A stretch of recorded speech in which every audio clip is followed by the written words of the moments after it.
What's up, you guys? It's the Honor Your Faith Stylist. Pushing through life. I'm about 2 days away from being 8 months pregnant. And I think that the most stressful thing about pregnancy and life right about now is like, how am I going to run my business while being pregnant? So I've got systems in place so that my booth renters can run independently, but I'm struggling because whenever I leave to go through maternity leave, I'm going to have to make a decision as to whether my ladies that do daily booth rent, will they even be able to rent a booth daily, because I'm the person that handles all of that. I'm the person that sends out the invoices online whenever somebody contacts me to rent a booth for the day. And if I give access to that information to somebody else, I'm going to have to pay them for their time and energy for, doing that administrative task for me, which I do not feel like I should have to reach in my pocket to do those extra funds.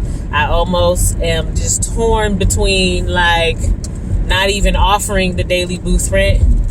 So I'm a salon owner, and I tried to get all of my girls transitioned over to full-time, everybody on auto, so that they could automatically operate and still do their thing while I was away. And that did not come to pass. And so I had some ladies that dropped down to just renting a booth from me daily.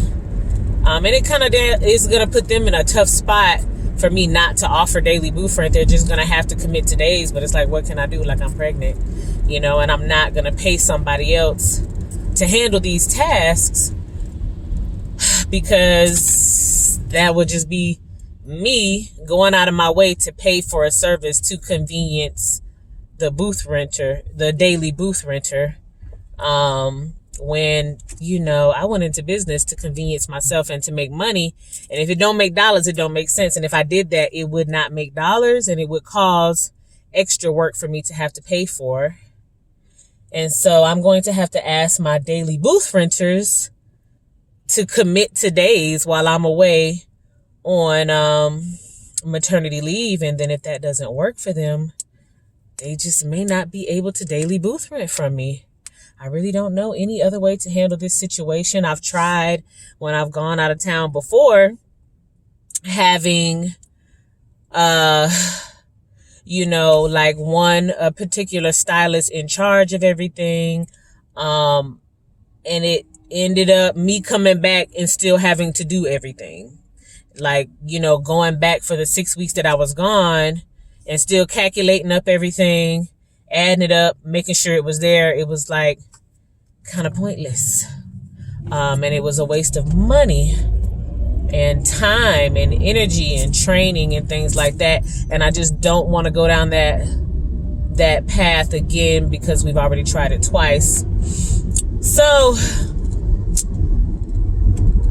usually I'm up here doing educational videos, but to be honest, I'm kind of stumped on this one. What does a single-handed business owner do whenever they are independently operating and then they have to go on maternity leave? What system can I put in place to ensure that, things are going to work out well? Because I'm already switching over to getting a smart lock on the door so that I know who's coming in and out of the salon. Every time somebody comes in and out, I'll get a notification to my phone saying, hey, stylist number 2 is in the shop. Stylist number 2 left the shop. Stylist number 3 is in the shop. Whatever the case may be, I'll get a notification every time somebody unlocks or locks the door. But that's not enough. I still need to be able to automatically, because whenever I do that, it's like they pay for their daily booth rent. I give them an access code so that they can get into the salon, and they can get in the salon and do their thing, and I don't really necessarily have to be there. Luckily, these are women that I've already developed a relationship with because they've been working with me for 6 months or more doing independent contracting. And so I trust that, they're not going to steal retail or things like that. And that we're working on cameras for stuff like that anyway. But who is going to actually handle all that stuff? I don't want to have to pay someone to do those things. Trying to train the right person in the past was not successful. So I don't currently have someone right now that is able to access my invoices for me and send them out for the daily booth renters and things of that nature. I've got to worry about what am I going to do for booth renters, who's going to restock my retail and stuff like that. Right now I'm driving to the salon because I thought the schedule actually showed that there would be somebody in the salon working. My distributor gets up here, nobody's up here working. So I'm like, my bad, give me 10 minutes. I'll be right there to pick up the product. If I had a smart lock in place already, that would not be a problem because I would have known that somebody left and locked the door, and I would have got a notification to my phone. If you're a salon owner or somebody out there with a solution for me, please help me. Help me, please. All right, y'all. I'll be back.